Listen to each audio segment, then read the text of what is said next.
ゲストはデザイナー、スタイリスト、モデル、プロデューサー、ディレクター、マーケティングなどさまざまに活躍するピオさんです。よろしくお願いします。ピオちゃんはいい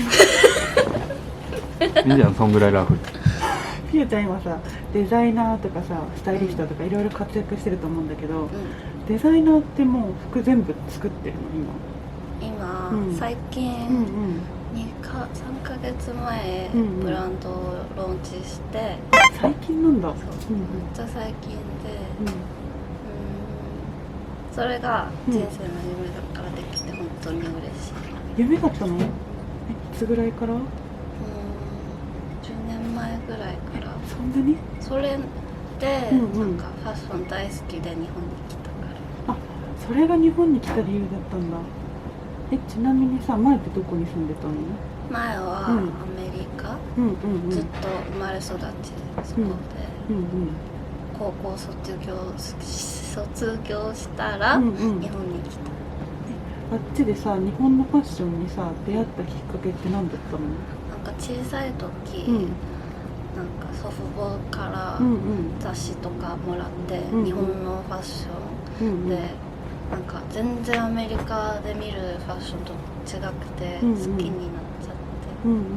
なんか本当は自分自身全然なくて、ずっとシャイな人だったけど、なんか高校の真ん中ぐらいで、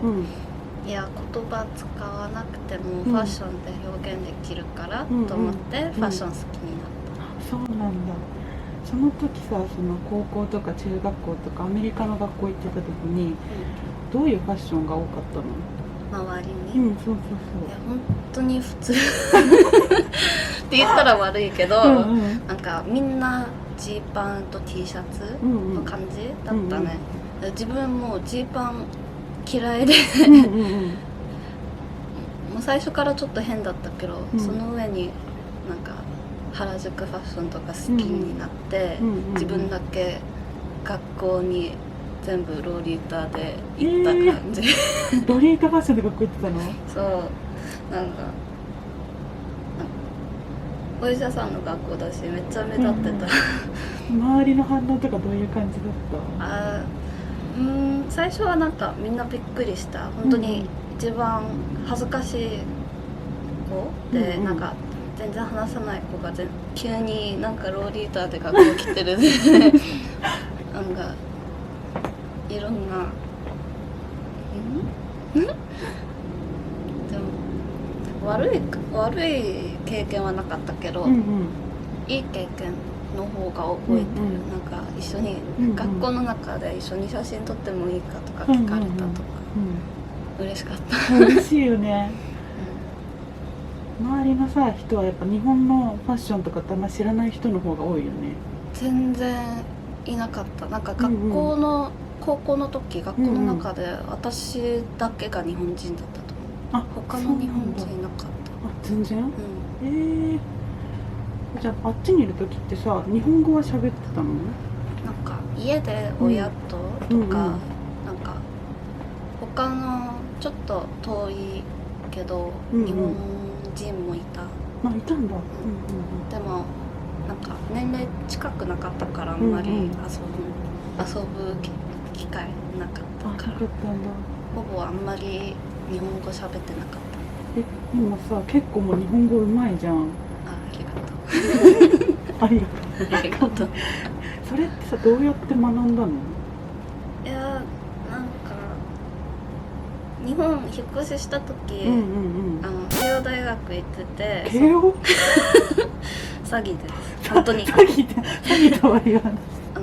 頭良くないです。でもなんか慶応ではなんか2年間日本語の授業を取んなきゃいけなかったんだけど、全然勉強してなかったから本当に日本語上手になったのは、なんか元彼と今の彼氏が日本語しかわからない人で、それで日本語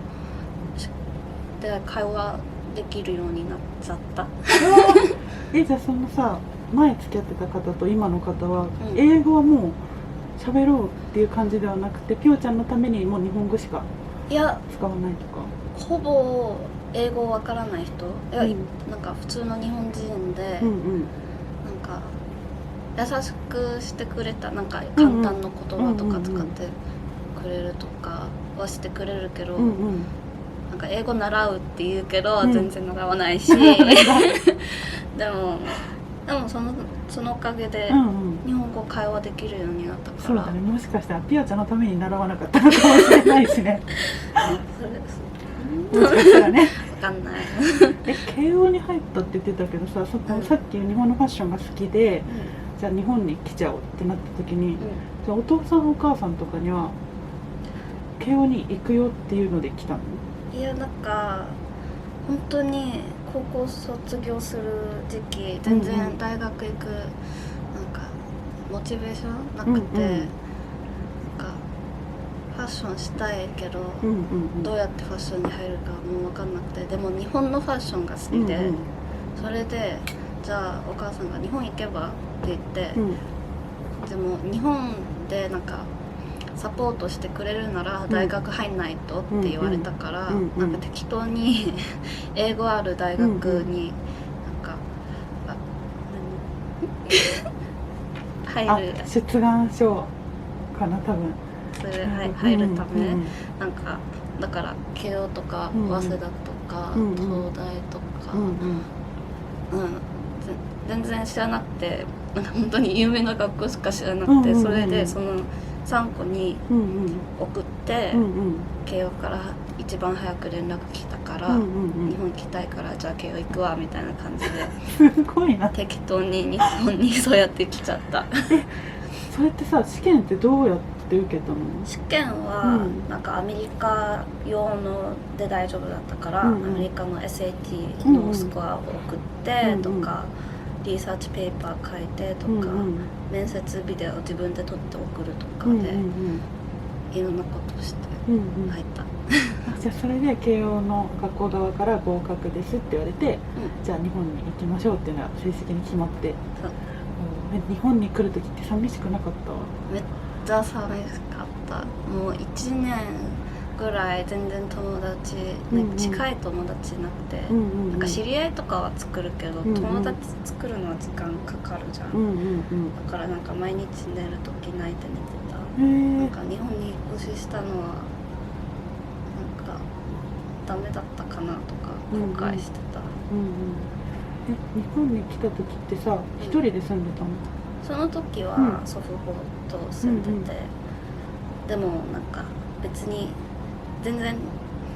ずっとなんか育ってる時はアメリカだったから、あまり近くなかったから、そんなになんか話せない、あと日本語も上手じゃなかったから、そんなに話せなかった。じゃあコミュニケーションとかはもう結構あんまりうまく取れなかったりとか？もう最初引っ越しした時もう2年間ぐらい、もう食べ物も注文の仕方わかんなくて、これ言ってた、これお願いします本当に下手くそだった。学校の友達は英語話せる子が多かったの？そう、もうみんな英語話して、逆になんかみんなで知ってる言語が英語だった。なんか中国語とかスペイン語とか分かる人もいたけど、みんなで同じ話できるためは英語だったから、ずっと英語しか話してなかった。あ、そうなんだ。じゃあもう逆に日本語がそんな出てこないような感じだった？そうだから日本引っ越ししても 2,3 年間ずっと英語の人しか周りにいなかった。ああ、そっか。なんか日本語を勉強しなきゃみたいな、その時はあんまりなんか大体話せたんだけど、なんか 1年生レベル、なんかちょっと子供に聞こえて、でもなんか周り日本人いないし、なんかあと書くとか読むとか、漢字の勉強の時間になったら本当に漢字難しいもんね。やだと思って、なんか山口川OK 終わりみたいなになっちゃって今でもあんまり上手じゃない結構書けるし読めるよね。くよりテキストはできる。あ、そっか。書くのは難しい。全部ひらがなで書いてる。ひらがなできれば大丈夫。大体、